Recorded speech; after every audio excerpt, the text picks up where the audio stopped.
Magandang morning, Katunying. Narinig ko si Jerry, may karamdaman. Magandang morning, Jerry, kung nasaan ka ba? Opo, alam niyo naman, 3 linggong nag-honeymoon yun. Nung pagpasok, patampata ang katawan. Baka bagsak ang pantalon, hindi na masuot.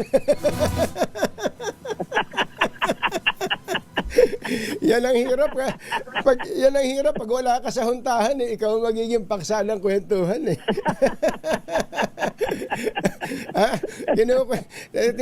tinatanungan nitong si Secretary Art Tugade na nag-birthday no isang araw kung paano daw ba pumupunta dito sa studio si Jerry. Patayo daw ba o pagapang? Papadala ako wheelchair bukas. Ay, nako. Secretary, mapuntahan po natin itong no laughing matter tungkol sa Bureau of Fire. Pambira, hanggang ngayon pala ito ay nangyayari pa rin, Sec. John Vic?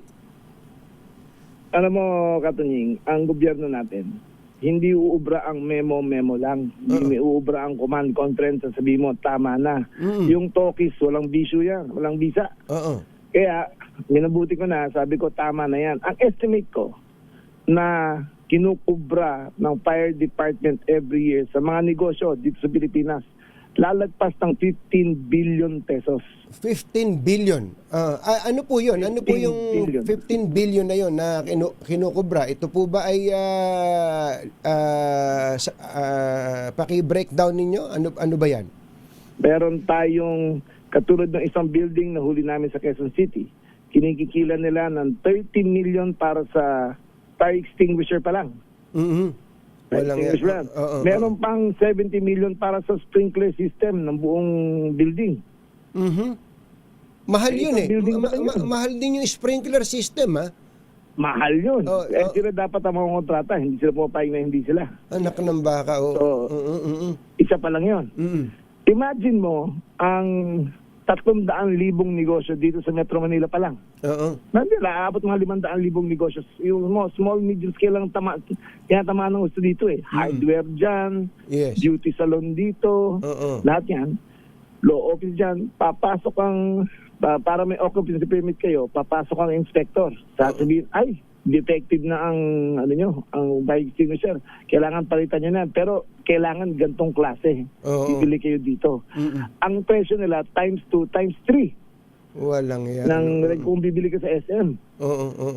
Tapos hindi nila ibibigay yung occupancy permit, yung fire hazard permit, kung hindi ka kukuha sa kanila. Kahit nakakasawa na. Kahit naman hindi pa talaga expired yung fire extinguisher, pwede pa, pero gusto nila palitan na at sa kanila pa supplier. Sa kanila pa supplier. Meron pa silang fire truck. Ang fire truck overpriced kasi sa akin, ha. Biro mo sa akin ang kapal na mukha ng hayop na Bureau Fire Chief natin. Dumaan ng tao niya sa kaibigan ko. Inoffer ako ng 1.5 million kada fire truck. Teka muna. Tinigil ko, sandali lang. Kailan yan? Nung gobernador kayo? Kung December. December lang? Walang ya talaga. Teka muna. Sabi ko nga sa'yo, mas korap pa ang BSP kaysa PNP. Ang PNP, tumigil na sa drugs yan. Tapos lahat yan. Hindi na sumasangkot yan. Wala nang EJK. Wala nang gun for hire. Ito, kawalangyaan talaga ang ginagawa ng BSP. Nakakaawa ko sa mga negosyante. Nakakaawa talaga sila. Teka muna, Secretary, pakiklaro nyo nga yun. When you say fire chief, sino yun? Ay, naku, alam nyo na yun. Basta yung pinakamataas ng BFP. Kahit yung, alam nyo, next week kakasuhan ko na sila lahat eh. Kasi bid rigging sila doon sa fire trucks, bid rigging sila sa equipment, lahat bid rigging.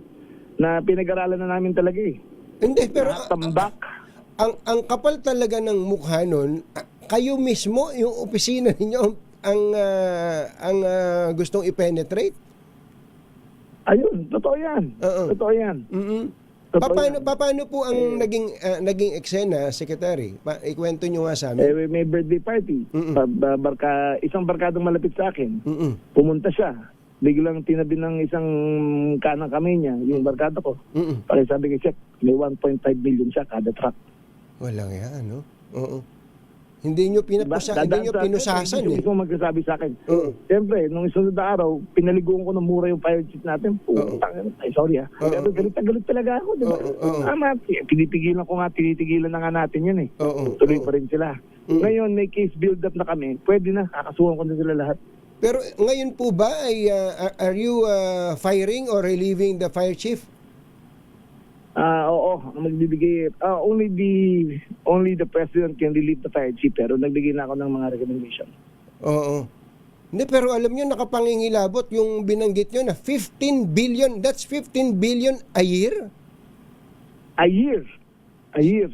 Ang nauuwi sa corruption? Oo.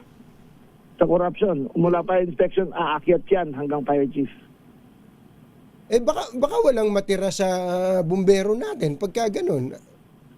Ganun na nga. Kaya yung mga nasa ilalim, yung mga hindi fire chief, diba? Sila naman, siyempre, kung nakita nila systemic ang corruption, pag may sunog, iba dyan, tatama rin. Hihingi muna bago bubomba kasi nakikita nila, lahat ng taas nila, corrupt eh. Oo. Diba?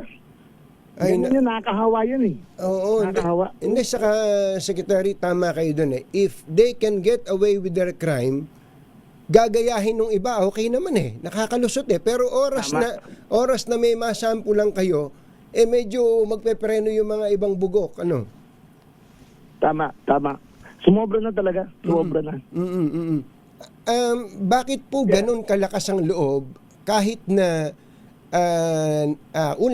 very proactive kayo, hindi lang naman sa Bureau of Fire, pati sa iba pang agencies na nasa ilalim ng DILG, Secretary? Kasi unang pinag-aralan ko yung PNP eh. Pinag-aralan ko yung sistema nila, pinag-aralan ko yung kung paano yung corruption sa kanila. Sa mabuting palad, nakuha ko ang perfect na PNP chief, si Nartates. Namilig si pera yan. Napigil namin ang lahat ng kalokohan dyan. Halos lahat, hindi naman perfect Yes. Pero masasabi natin, ang trust rating ng PNP ngayon, highest in its history, 80%. Ang tiwala ng mga tao sa pulis. Kasi pag nakikita nila, nagtatrabaho talaga. Itong BFP kasi wala namang walang sumisilip sa kanila eh. Ang piniprevision nila, yung middle class, yung mga naghahanap buhay. Yung mga yan naman, para matapos lang, sige, bayad na lang ako, di ba? Para wala nang permission. Wala namang kakaso sa kanila eh. Pero tama na, talagang nakasawa na sila. Kaya ngayon, nag-case build-up na kami, alam na namin kung sino player, alam na namin paano sistema, kakasuhan na namin sila. Mga ilang tao ho pinag-uusapan natin na makakasama sa mass sibakan? Ang unang 20 next week siguro. First 20, opo. Pinakataas. Pero pati inspector sa baba. Kasi yung ginawa namin bago sistema ngayon, nag-training na sila. Bumili na kami ng mga body cam. Ayun. Tapos naka-log-in, merong notice kung kailan sila mag-i-inspect. Kung nga rin sa Katunings, yung restaurant mo. Opo. Diba? So makikita, may recording. Naka-body cam sila ngayon na diretso sa sistema namin. Ang requirement niyan, kung anong sinisita nila, anong sinasabi nila, makikita namin lahat eh. Opo. Within there and then, sasabihin nila kung may violation o wala. Kung wala, issue the business permit right there and then.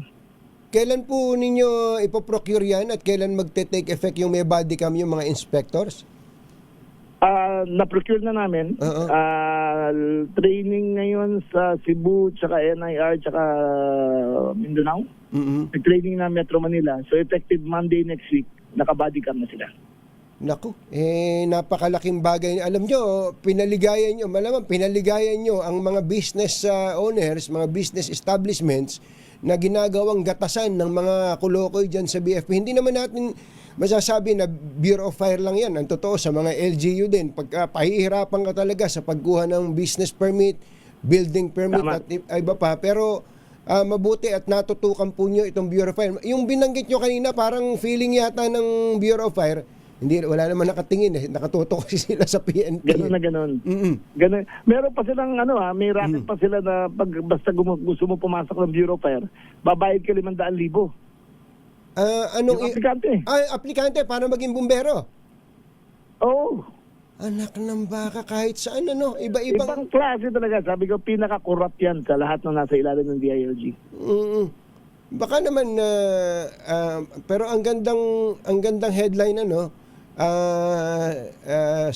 SILG, Fire Chief. Dalawa. Wala naman ako alam dyan. Ano lang ako? Sinusubukan ko lang gumawa ng headline. Gumagawa lang ako ng headline sa isip ko. No? Pero Secretary, ulitin ko lang, marami kayong mapapasaya kapag, especially pag naging consistent po ito at maipatupad hanggang sa kabababaan, dahil yung mga sumusunod sa batas, sila pang piniperwisyon itong ibang mga may kapangyarihan. Totoo yan. Ang pinakakawawa sa atin yung middle class eh. Sila ang pinakakawawa. Yung katulad, kayo, may restaurant kayo. Pero mo, ang daily average take nyo, ganito lang. Tapos may corruption pa sa BFP. May pa kayo, di ba? Talaga. May trabaho na sila, maganda pension nila, mataas ang sweldo nila, tapos ganyan pa sila. Ako, nakakainit ng dugo. Nakakainit talaga ng dugo. Secretary, mabuti na lang at maganda ang kalusugan nyo. Nag-workout ba kayo araw-araw? Akala nung iba, pag nakatayo kayo sa ibabaw ng truck ng bumbero, si Christopher Reeve kayo eh. Hindi yan. Kasi ano lang, health lang. Opo. Isa na lang, Secretary, pupunta ba kayo sa Cebu, yung landfill na gumuho? Oo, nakaschedule na kami next week. Kasi kung pumunta ako ngayon, hindi ako makakatulong eh. Yes. Dahil magulo yung next week, may full report na ng PNP, pwede na ako pumunta. Ang mahirap kasi alam mo kung katulog ko napunta ron, pupunta lahat ng press, tapos titigil ang trabaho, titigil ang lahat, diba? Mag-explain sila kung ano nangyayari. Mas mabuti ng after the fact pupunta ako. Kasi full blast naman ng mga tao natin doon. Ano doon naman lahat. So, i-delay ko muna ng konti. Siguro, magandang pagkakataon din to, Sec, dahil ang DILG naman ay meron ding authority dito po sa mga pinapatay yung mga landfill na ganyan together with LGU and DNR. Baka pwedeng ma-check na din yung iba pang mga landfill all over, ano? Totoo yan. Gagawin natin yan. Kasama sa yan din. Yes, sir. Sec, salamat po. Magandang umaga. Salamat ka rin. Hindi na ako maiinggit sa iba. Sabi ko, panay pa interview ni Secretary sa iba. Hindi man lang kami pinapansin. Salamat naman. Pinansin niyo na kami. Ikaw pa.